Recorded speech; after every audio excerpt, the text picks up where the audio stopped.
Hey adapters, I'm Doug Parsons. I'm a partner at Simpatico Studios where we live stream conversations about complex business and social challenges with professionals like yourself who are working on the same issues. Our shows are live streamed in front of a global audience of your professional peers on simpatico.tv. I'm building a new type of online community for professionals like yourself on the Climate Adaptation channel. If you're a regular listener of my America Adapts podcast, I think you'll find that we're taking our conversations about important problems, policies, and solutions to the next level here. And if you're interested in being a guest, we'd love to hear from you. And now join us for this latest episode.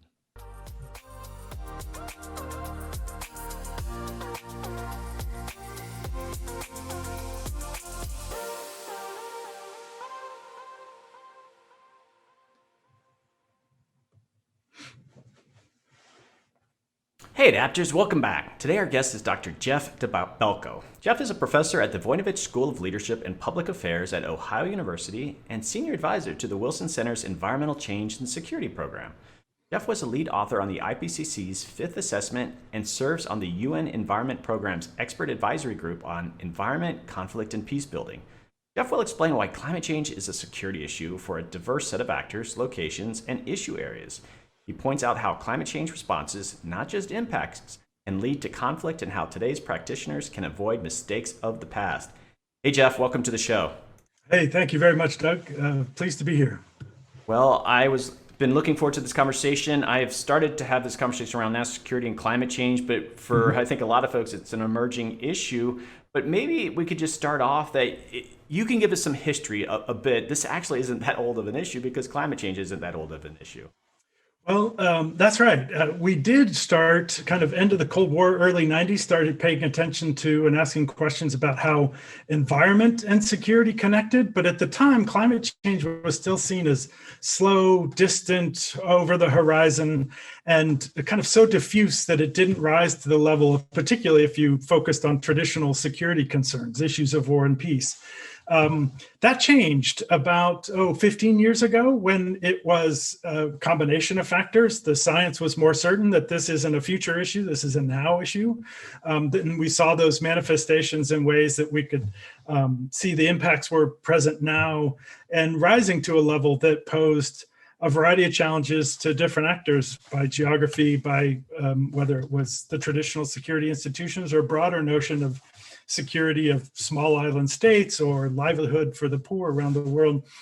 And so that then really led to folks focusing on it from those different areas at about the same time, 2006, 2007, notably with a UN Security Council for the first time looking at an environmental issue in 2007, but also the uniformed military and the security community taking a harder look at it and saying, what does this mean for us in a threat context and in some instances an opportunity?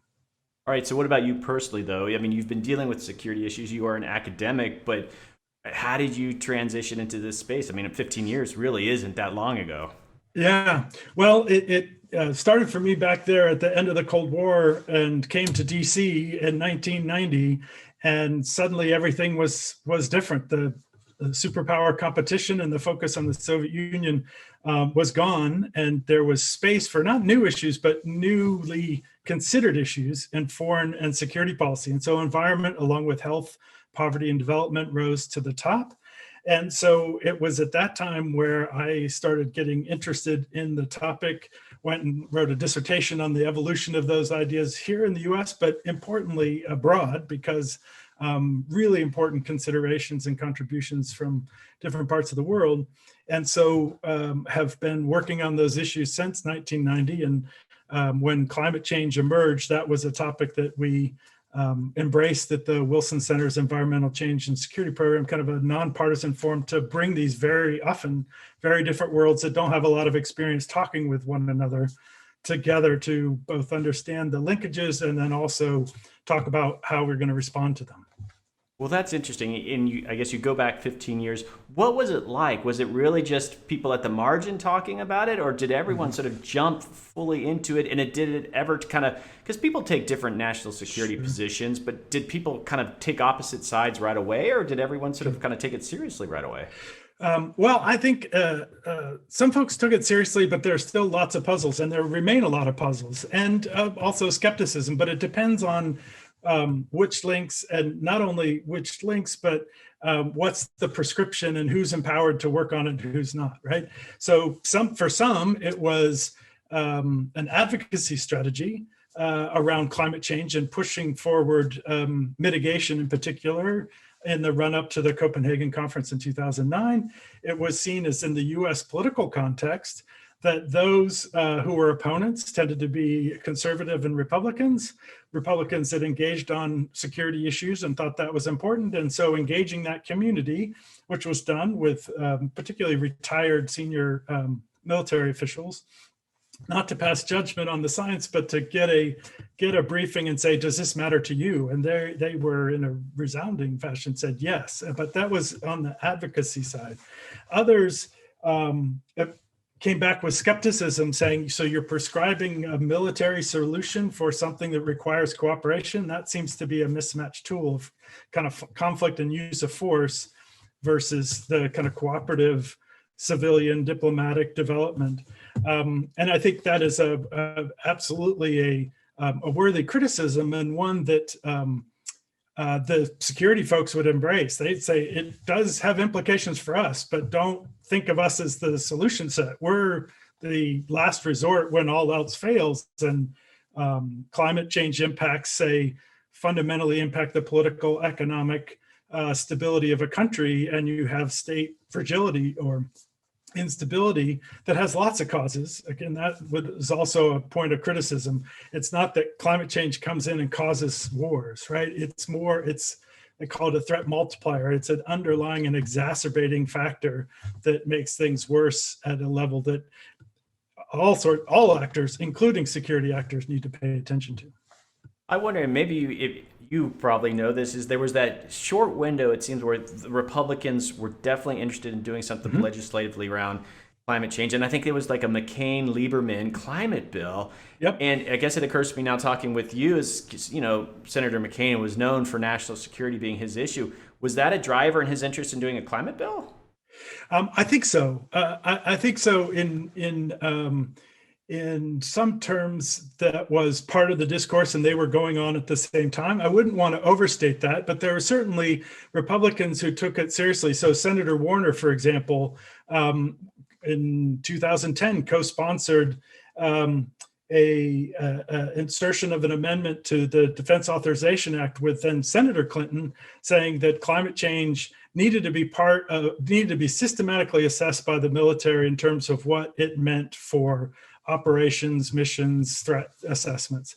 And so there were, and in some ways still very much still are, those who would prefer to be out of the political context, but facing, in some ways, a very familiar kind of calculation from a security perspective. They're responsible for looking at all sorts of possibilities, even very low and unknown probability ones, but that have high negative outcomes. And for them, making important decisions in the face of uncertainty is what you do, whether it's on the battlefield or planning procurement for the next 50 years.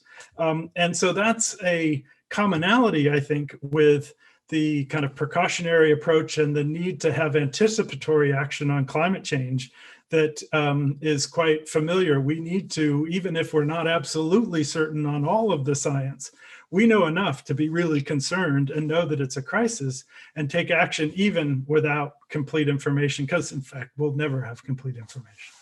Okay, so you mentioned this notion of a threat multiplier, and I'm familiar with that term. And so the idea that climate change might not be the direct driver of conflict, but could you give an example of something that ultimately is climate driven, that a conflict associated with it? What would be an example of that? Yeah, well, that's part of where you asked about what's contested and what's agreed. You will get very reasonable people disagreeing in terms of making precise the contributions.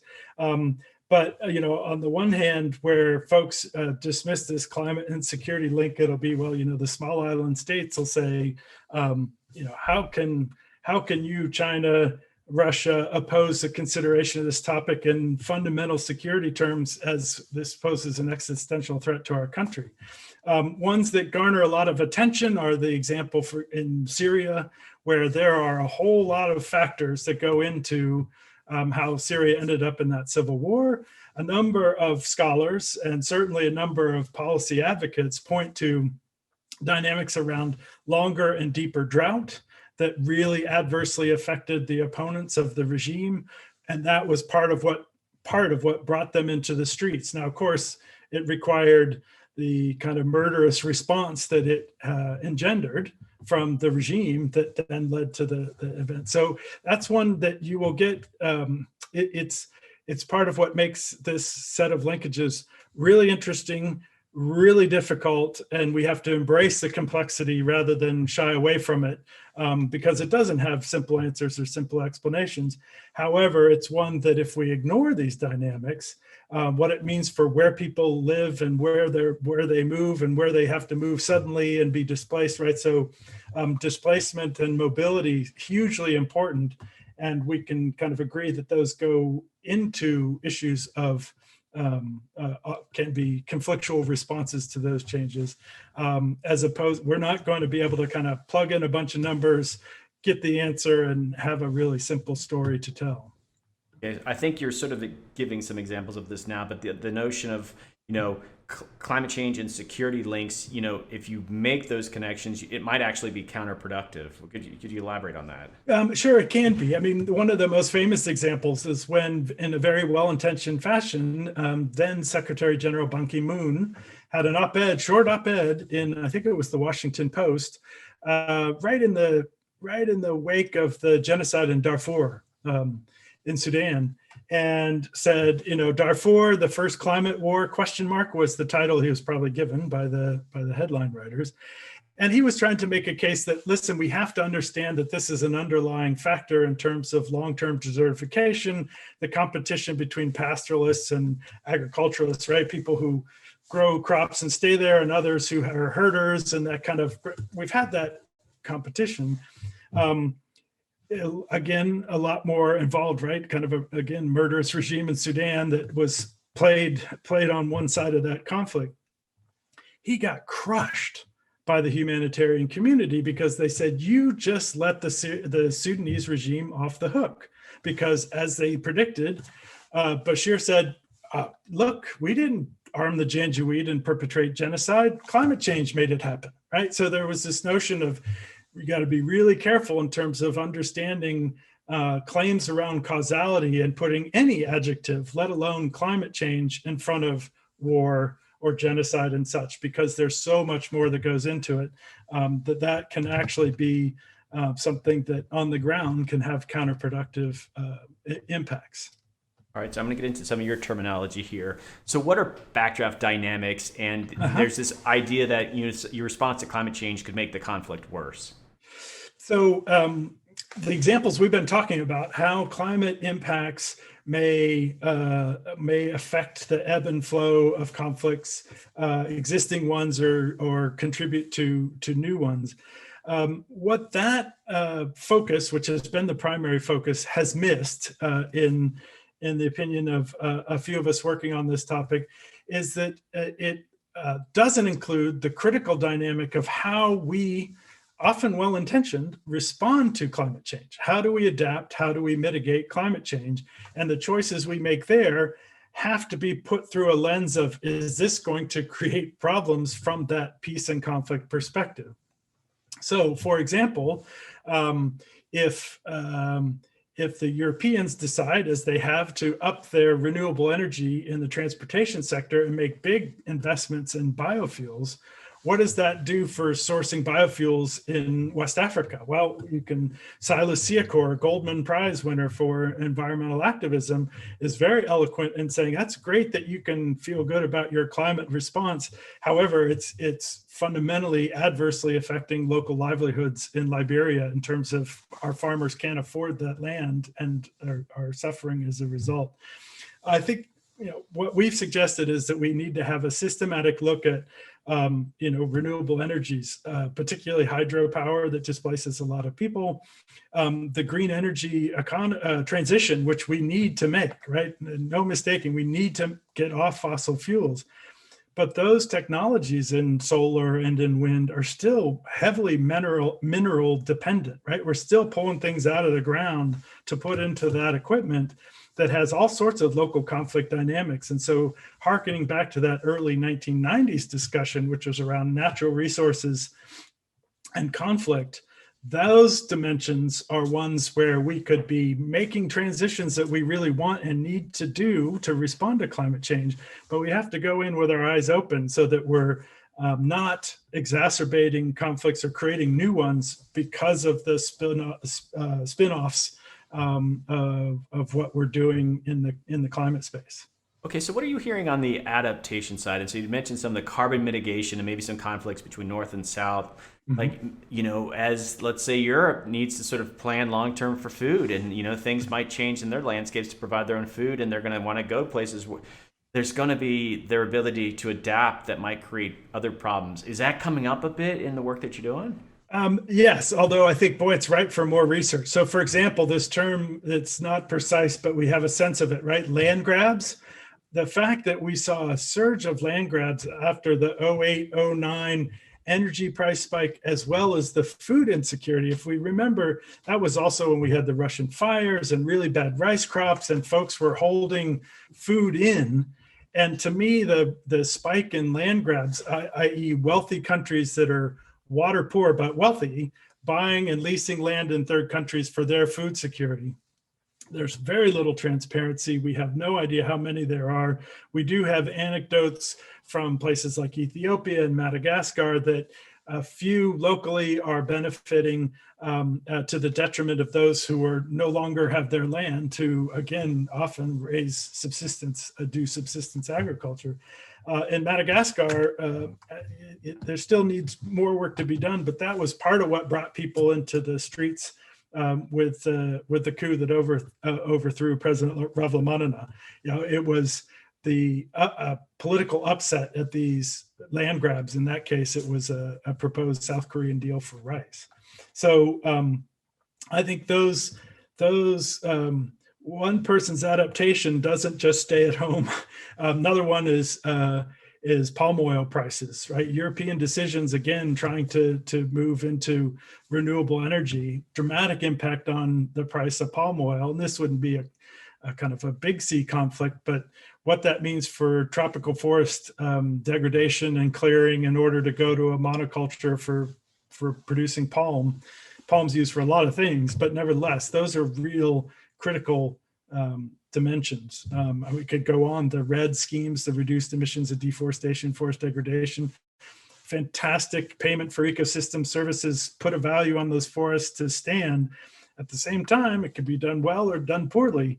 And so I want to know about the kind of transparency index and is that money going to support local communities, particularly ones that can't now extract from those forests, or are they going to folks in the capital? And we've, had to have greater confidence in some RED schemes versus others. And I think the folks proposing and implementing those are now aware of them, but especially in the early days, there was not the recognition that this is, the plus had to be added, right, to remember that people were in those forests. And so those kind of ripple effects of our needed climate response are where the issues of it's about money and access to resources. And again, that can be done well or poorly, and conflict can often be part of that if, in a sense, natural resource management is conflict management. Okay, so this is related, but I got a question from Mike in the chat room here. What are some conflicts that you can name right now we should be aware of that have a danger of being exacerbated by gathering of resources for renewable energy? Focusing on renewable energy. Right. Well, I would, for starters, go, and there are all sorts of really good lists of matching renewable energy technologies, what goes into them, where they're mined. And so just as we had a whole discussion of conflict diamonds, conflict minerals, and Congress has tried to address this, right, in terms of making sure that the way these inputs into the green energy economy in places in West Africa and the Democratic Republic of the Congo, there was a lot of concern about lithium in South America, Bolivia, and Chile. Now there's there seems to be plenty of lithium, that those dynamics may not be at play. But that in some ways, the demand for those are often associated with a whole bunch of things that are not at all savory, right? Child labor, the funding of militia groups, right? You could particularly when things were hotter in DRC, you could find a map of where all the militia groups were, and almost one-to-one correlation where mining sites were, right? And so these things are intricately related. All right, so let's talk about a bit about progress here. And so the UN, 15 years now working on this, and the country's starting to think about this. What sort of progress have we made in this? And I think you've talked about, well, we're lacking in research in some areas, but what has progress been? Right. I think I could argue either side, right? A pessimistic or an optimistic take on this.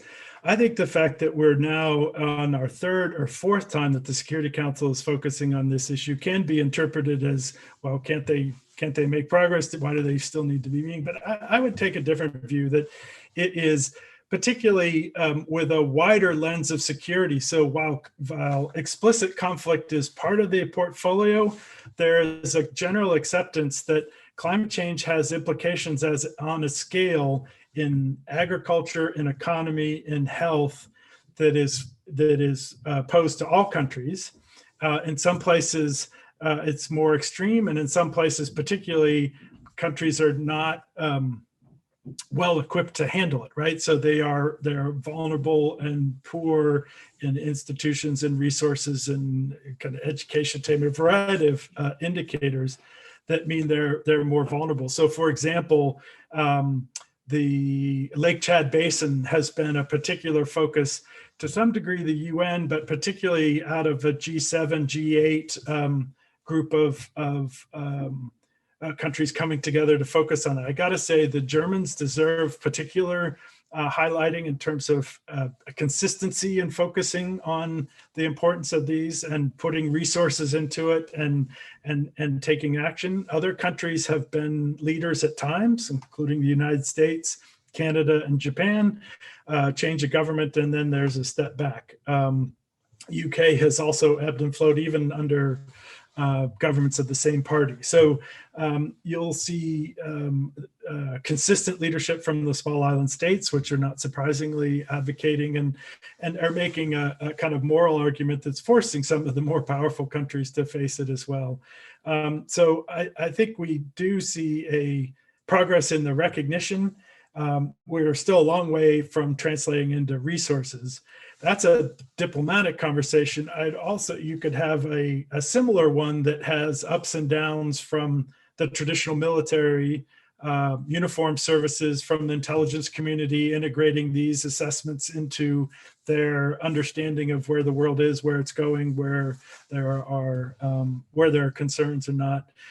Again, to some degree affected by, in this country, by party, but actually probably more consistency across than one would expect. There are areas where there's lots of progress, like in many instances, the uniformed military has understood that more efficient battery technology and being more energy efficient helps them achieve their mission, whether that's at a forward deployed base or whether that's the fact that you have renewable energy on a base here in the US and you're not subject to big grid failures, right? It increases your flexibility, reduces your vulnerability. And so in that way, there have been changes that they're not sexy, they're not dramatic, but they're really important, particularly given the purchasing power and the moral suasion of that institution and the regard with which it's held in this country. All right, so we've already gotten through this episode. I just, I have one more question for you. This has been fascinating. I think we just scratched the surface, but let's say, for better or for worse, I think national security and climate change is going to be a growth industry. What would you say to students or people that are like looking at careers in this? What are some of the opportunities out there? Don't allow yourself to be pigeonholed in what has been, because what's going to be is far more important. And these issues demand that you break down the caricatures and the stereotypes that we have of each other, let alone just the practical impediments of working across disciplines, sectors.